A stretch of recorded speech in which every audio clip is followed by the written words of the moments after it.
Yeah, it's always coming directly or indirectly from your life or from the life that's going on now or your past.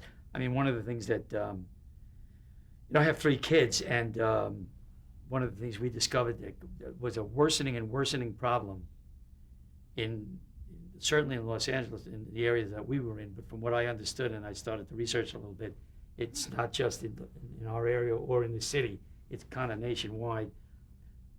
Kids are being bombarded with way too much work at school, way too much homework. Their lives are being robbed. They're being robbed of their lives, and essentially because they shouldn't have to come out of. You spend your childhood in the classroom. That's kind of tragic enough, because it probably should be set up in a way that it isn't that much of a bulk of your time. That's another issue. But when you get out of there, you need to be alive and to be who you are and to be a child. And in terms of everything, and your growth and your life and your love of life, and the homework thing has gotten horrible, and a lot of it's idiotic. Studies have been done that show repetition does not even increase absorption. It doesn't. The degree of repetition does, but when our kids would come home, and sometimes we would do that. We instinctively knew. Sometimes did the homework for our kids, meaning once they got the concept, if they had 100 ones to fill in, I'd go out and play. I'll do the 100 for you. You know how to do this. You've learned it. I'm filling it in for you, which was a good decision, and we should have done it more. And as time went on, there were other parents who were at times even talking to the school. My kids went to private school, but that's the same in the public system too. And anyway, I thought that this was an important issue that would be good to look at and fun to look at, especially because Ray is like the dumbest smart guy we know, and Ray's attitudes toward school were like Jeremy's, which was, when I went to school, I also was not, I didn't want to sit in the classroom. I was a good enough student because I absorbed, but I played hooky a lot. I had an instinct, and it's much worse for my kids than it was for me. Anyway, this was an area that I wanted to deal with, so I wrote a show called Homework, which is all about that. So there's a very direct life, family experience that I'm bringing into the show as an example. I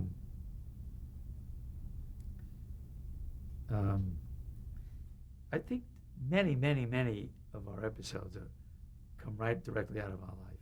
Me and the other writers, it's like, that's what we drew on. So we always tried to draw on. It isn't like we didn't pull ideas out of the air too, get ideas for a show or get an area for a show, but it's personal. Did you take anything from your growing up life?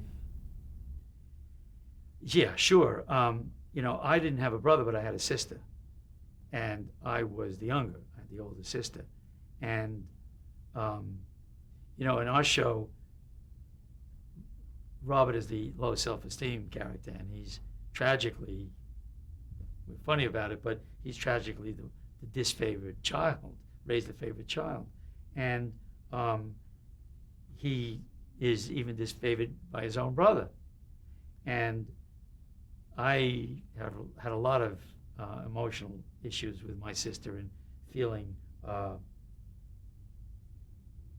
rejected. So I identified with Robert, even though he's the oldest. In other words, Robert he is really the younger in our show. So early on, I wanted to write a show about that, and there was a show called Brother, in which Ray's parents say, "Listen, Robert's having his birthday, and he doesn't hang out. He doesn't have a girlfriend. Why don't you take him out?" And Ray doesn't want to. It's like, I had a big sister to be with me, and he does. You don't go against Marie, and he takes him out, and they have a wonderful time. They come back from having had a wonderful time together, and they do some adult bonding based on what their childhood was. They're now kids again, and it's brought back a lot for them, and they're fooling around and having a great time, and Ray has had a wonderful time with Robert, and Robert is leaving.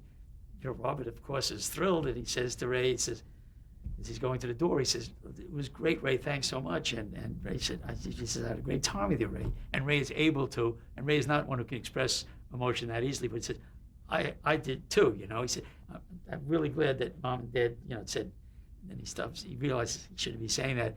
And Rose says, "What?" He said, "No, it was Mom and Dad's idea." Mom and Dad told you to do this? They didn't tell me to do, but it was there already. He said, but I wanted. And then he walks out the door saying, thanks for the charity, Ray. So of course, he's cut to the bone. And now Ray has realized, I do love my brother. I do want to be with him, but now I've blown it. So there has to be a rapprochement. And in the second act, it comes together and they talk about the issue. And Robert says, I just want to be able to be close to you and talk to you and talk about my feelings. And you know our Ray character, he's like many of us, certainly like my sister. I don't want to talk, you know, it's an uncomfortable area, especially when it can be very uncomfortable with the people you're closest to, just because they're in it, they're part of it, they were part of it. It's icky. It's, in my view, it's not icky. Jeremy Stevens, I feel like, go past the ickiness because it's beautiful. You want to get as close as possible and communicate. But anyway, Ray is not that. And Robert wants that. In the end, if you remember that show at all, what happens is he says, all right, you want to talk? Because he's afraid, and now that Robert is his friend, he tells his wife, I'm afraid he's going to be around me. Now that we're friends, he wants to talk, he's going to want to talk. Well, finally, they're alone, and Robert says, I want to talk, and he gets Ray to open up, and Ray opens up about himself, and he opens up about some very, very tender sexual conflicts that he has. And the minute he says it, Robert is like, ooh, you see that Robert didn't want to hear this. And it's like, oh my God, what have we done? And there's a big moment of silence where they both realize we should never communicate too deeply with each other, you know. And they just sit there and turn the television on and watch popcorn. At any rate, it was a terrific episode. It was beautifully done. It was beautifully executed, and it's, you know, hey, we all know about this, don't we? It's from my life, but it's from all of our lives. It was a great show to write and co-write with this group. I mean, this group is a great writing group. So that script that's written there, you're looking at stuff that, you know, it's the writers, it's me, but the writers. And all those little things about the cereal box prize and eating the Zucrettes and all that, was that from your life or invented? It was actually conglomerate from our lives. I don't know who eventually had this. I don't remember who threw that into the room. That was not something that was in the first draft at all. But the minute that came up, it was in the room because when it came up, everybody understood that, and that was Marie's character, and making fun of the parents. You know, because I had the, you know, my father's drawer was the top drawer of his dresser, and there was drawer, and then the top drawer was a thin drawer, and I was too little to get into it, but that was the private drawer. And of course, I was too little to reach it, but I wasn't too little to pull open the bottom drawer and the next one and climb up and get in there. So I mean, I think we all know the drawer, and we also know I had shared this with the room on another show that we wrote called The Letter, which is one of our great episodes. She writes a letter to Marie about how she's upset with Marie, and when Marie gets the letter, it's the ultimate climax. But I had an aunt. I remember when I was a little kid, I had an aunt who was the sweetest, loveliest woman. She was a pert little rose of a person, a flower, and genteel.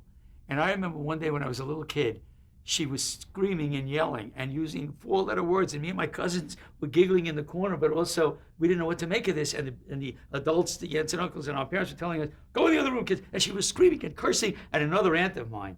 And what had happened was that it all started with the simple thing that we all have at a wedding. Somebody felt that my daughter wasn't seated at the wedding at the right table, and a feud had started, but the other aunt had written her a letter.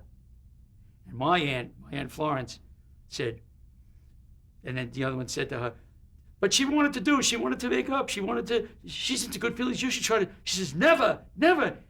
With curse words, she ran into the other room. We thought it was over. She came running back out, and she was holding the letter in an envelope.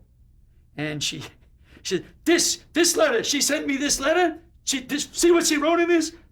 She couldn't even read it out loud. And then I'll have to say what she said. She says, you know what I do with this letter? That's what I do with this letter. And she said it. She said, why what's this letter? It's like, we were going crazy. The little cousins, this is Aunt Florence. But the point was, when you put something in writing, watch out, because that's so much different. You can take back what you say, but you can't take back what you write. And So we were talking about that. I mean, so this is the. Oh, we talk about people keeping things. Marie and kept a letter at a certain point. When she had that letter in that show, at the end of the thing, she puts it into that same box you're talking about. And then they say, "What are you doing? What are you doing? You're gonna." Frank says, "You gotta get rid of that letter. It's a terrible thing. It insulted you." She get rid of it. Oh no!